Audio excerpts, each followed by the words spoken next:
L'instant diversité. Comprendre nos différences. On parle beauté, shopping et regard de l'autre aujourd'hui.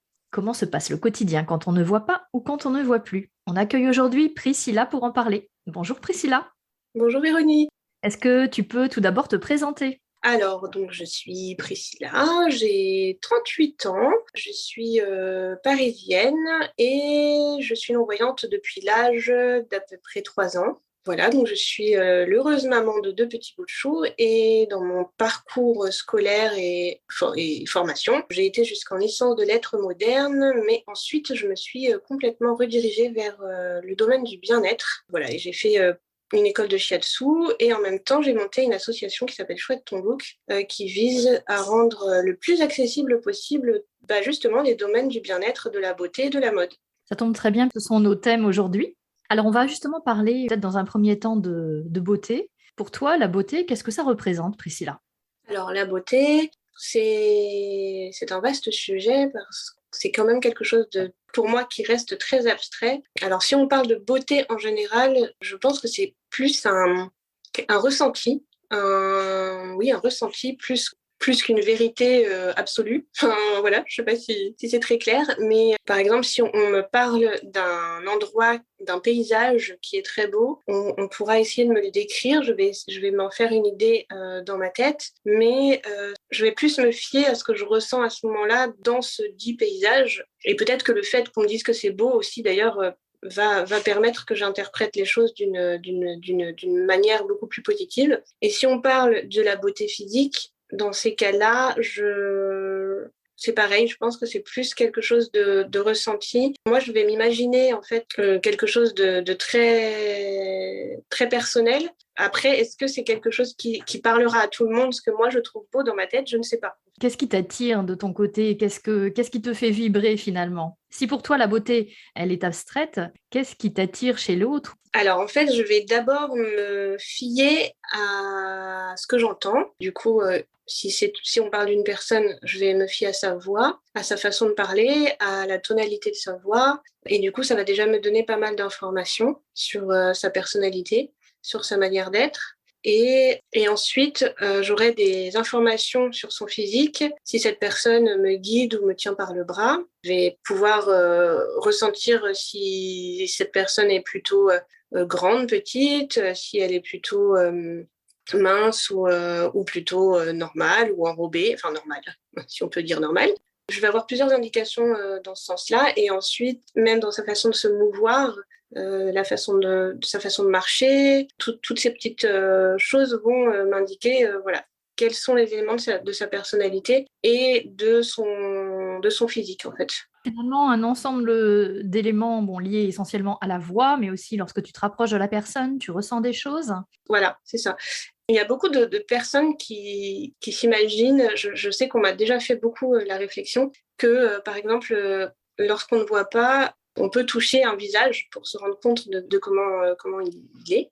Alors moi, c'est quelque chose qui me met mal à l'aise en fait. J'ai du mal à toucher le visage des personnes que je ne connais pas. Par rapport à la proximité phisique, tu veux dire, Ouais, ou tu rentres dans ouais. l'intimité des gens et vice-versa, c'est ça? Ça te donne des renseignements quand même sur la beauté de la personne ou pas forcément?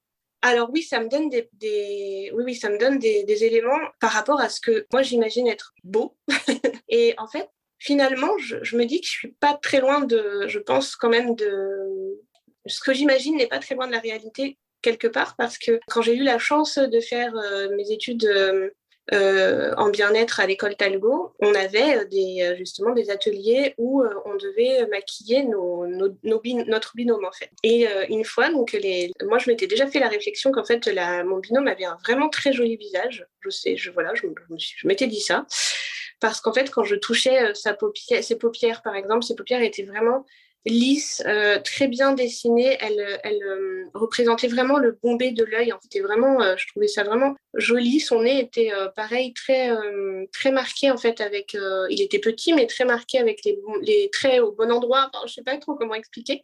Elle avait une peau vraiment très lisse et en fait, pour moi, je trouvais ça assez sculptural. Voilà. C'est effectivement l'aspect lisse, hein, c'est-à-dire qu'au toucher, tu as ressenti quelque chose qui est basé sur un concept de beauté pour toi. Voilà.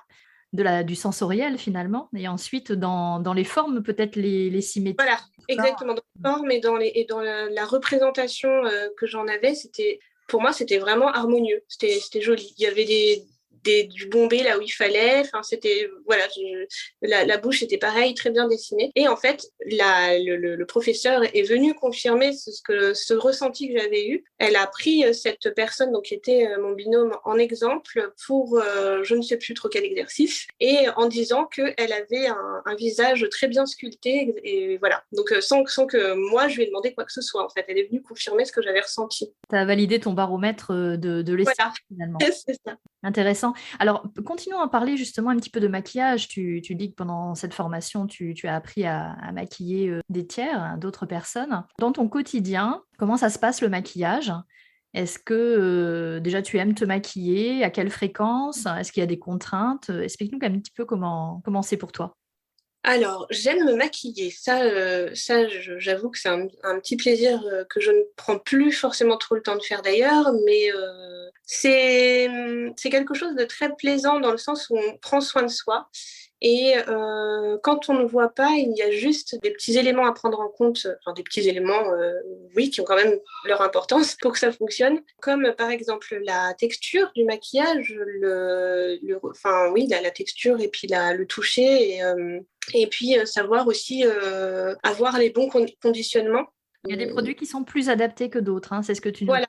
Qui sont beaucoup plus faciles d'utilisation et beaucoup plus pratiques, avec lesquels on ne fera pas d'impair ou on ne fera pas de gros pâtés ou de choses disgracieuses. Il y a ça à prendre en compte, et il y a aussi la gestuelle, une gestuelle qu'il faut, je pense, répéter un petit peu, enfin, qu'il faut répéter pour pouvoir vraiment l'avoir dans les mains, et puis être sûr finalement de soi et de ne plus demander l'aval de quelqu'un qui voit. Finalement, c'est de choisir les bons produits, et une fois qu'on a les bons produits, s'entraîner à une gestuelle particulière pour pouvoir faire seul, en fait.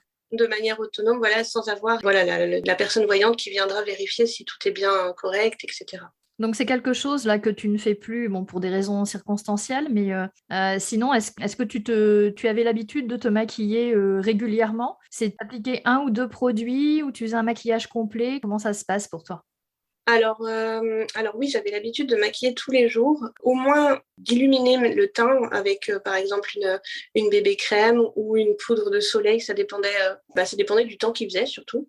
Et je mettais un petit peu de blush sur les joues et un petit peu de rouge à lèvres. Là, c'était vraiment le minimum que je faisais, mais ça, c'était tous les jours. Voilà. Et si j'avais des occasions particulières, ça m'arrivait de maquiller les paupières et de mettre du mascara avec des produits évidemment que j'avais choisis au préalable pour leur praticité et leur facilité d'utilisation. Et ça m'est déjà arrivé de faire par exemple des petits dégradés de couleurs sur les paupières en utilisant mes pulpes d'index en fait. À un moment donné aussi, je m'amusais à maquiller mes sourcils, mais ça n'a pas duré très longtemps avec les mascaras pour sourcils. Voilà, donc oui, je faisais quand même des... Adepte, finalement, tu es très adepte du maquillage. Voilà.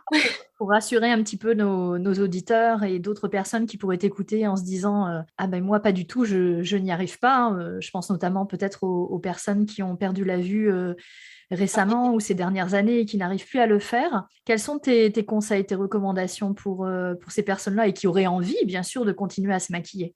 Alors, je pense que la première chose, c'est l'état d'esprit. C'est de se dire, voilà, c'est quelque chose qui est tout à fait possible et envisageable de faire ou de refaire. Du coup, il faut vraiment avoir le courage de se lancer et qu'après, ça va juste revenir avec l'habitude. Ça sera juste peut-être d'autres petites subtilités, d'autres petites gestuelles à adopter, et avec toutes ces petites choses mises bout à bout, en tout cas, voilà, c'est envisageable et c'est possible. Bon, merci Priscilla pour l'ensemble de ces témoignages. À bientôt, bonne journée à tous. C'était Priscilla et Véronique Barraud pour J'avais pas vu. Comprendre nos différences. C'était l'instant diversité.